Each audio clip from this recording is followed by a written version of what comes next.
Man ahdasa fi amrina hadha ma laysa lahu minhu fahuwa raddun. Rawahu Bukhari wa Muslim. Wa fi riwayatin Muslim, man amila amalan laysa alaihi amruna fahuwa raddun. Baik. Pertanyaan hafalan ketiga. Bacakan hadis ini sesuai dalam kitab Al-Arba'in An-Nawawi. La dzarara wala dzirara. Bismillahirrahmanirrahim. An Abi Sa'idin Sa'd bin Sa'd bin Sinanil Khudri radhiyallahu anhu qala anna Rasulullah sallallahu alaihi wasallam qala la darara wa la dirara. La darara wa la dirara hadisu hasanu rawahu Ibnu Majah wa Daraqutni wa ghairuhuma musnadan wa rawahu Malikin bil Muwatta' mursalan an Amr bin Yahya an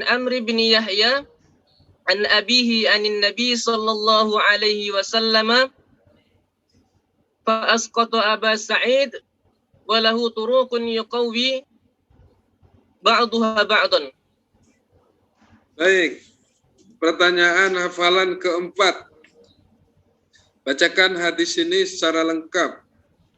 At-tuhuru satrul iman. Walhamdulillah tamla'ul mizan. Bismillahirrahmanirrahim.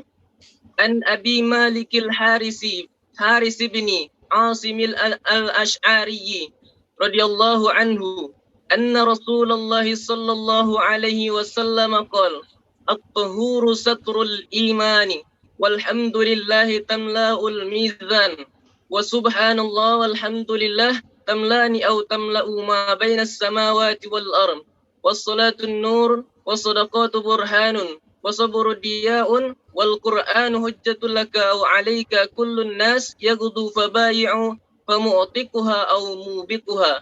Rawahu Muslim. Baik. Untuk hafalan hadis sudah. Sekarang ada pertanyaan tentang arti dari beberapa hadis dan dari beberapa kata dalam hadis, dan juga nanti sedikit pemahaman dari hadis yang telah dibacakan atau dihafalkan tadi. Untuk pertanyaan pertama akan disampaikan oleh Ustaz Sandi. Dipersilahkan.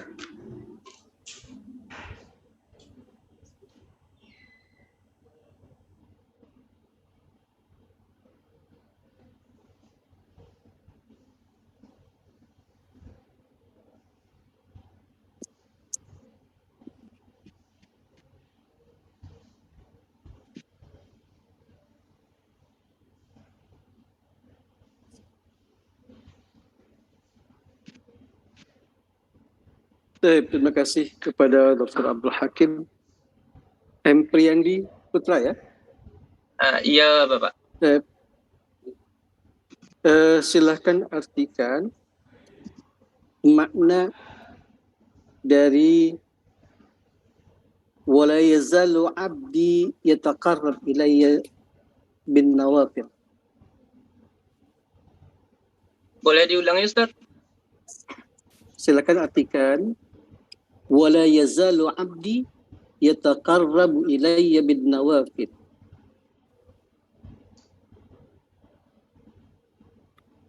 Dan tidaklah engkau mendekatkan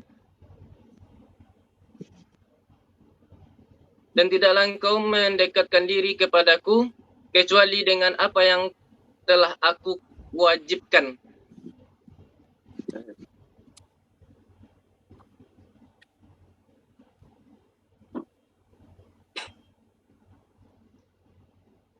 Pertanyaan terakhir untuk Febriandi. Iya Pak. Arti dari wala dirara. Dan tidak membahayakan bagi orang lain.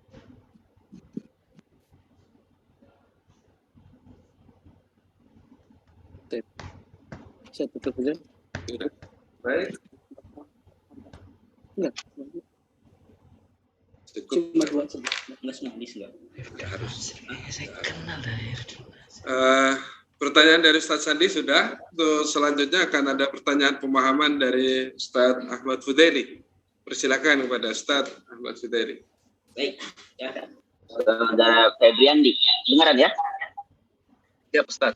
Ya, baik. Untuk pertanyaan yang pertama, yaitu fa iza ahbabtuhu kuntu sam'ahu alladhi yasma'u bihi wa basarahu alladhi yubsiru bihi.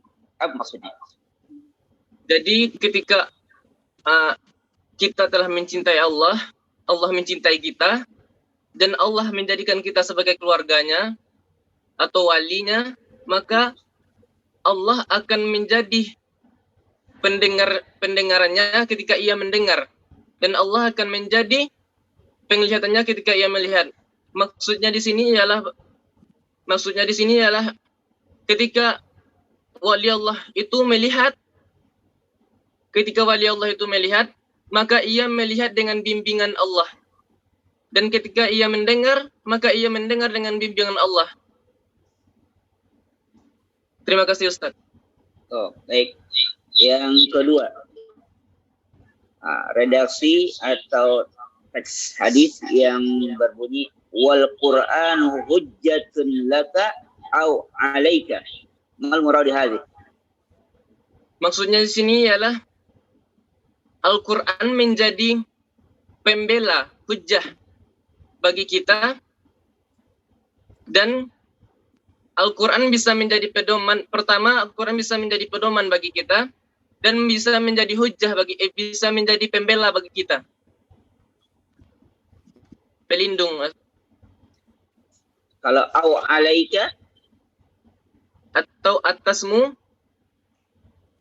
maksudnya di sini yang kalau laka untuk kita pedomani, Bapak. Kalau alaika itu untuk membela kita sesuai dengan janji Nabi Muhammad dalam hadis lainnya.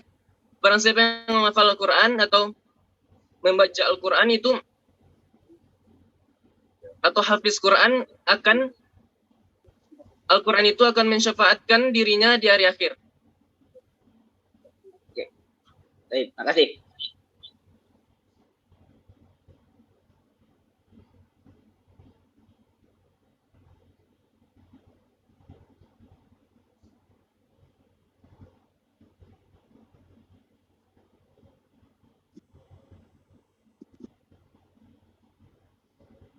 Oke, masih ada waktu ini Febrian ya?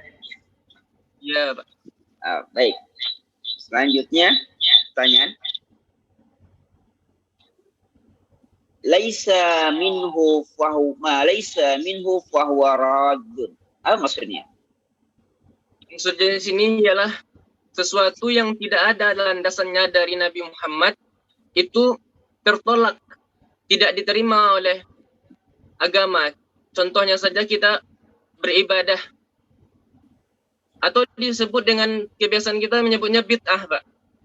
Tetapi yang disebut di sini adalah bid'ah dhalalah. Ada sebagian aliran yang menyebutkan kalau bid'ah itu tidak ada pembagiannya, tetapi Asy'ariyah mengatakan kalau bid'ah dan sebagian lainnya mengatakan bahwa bid'ah itu terbagi menjadi 2. Bid'ah hasanah, bid'ah dhalalah. Kalau contoh bid'ah dhalalah itu contohnya memakai mic untuk azan, itu membantu kita untuk lebih baik. Kalau bid'ah dhalalah, inilah yang maksud fawaradun tadi, Bapak. Menambah bacaan dalam solat, menambah gerakan dalam solat itu termasuk bid'ah dhalalah karena tidak ada landasan dari Nabi Muhammad. Baik. Selanjutnya, wa rawahu Malikun fil Muwatta mursalan an Amr bin Yahya nabihi. Mal murad mursalan? Maksud mursal di sini ialah hadis ini saling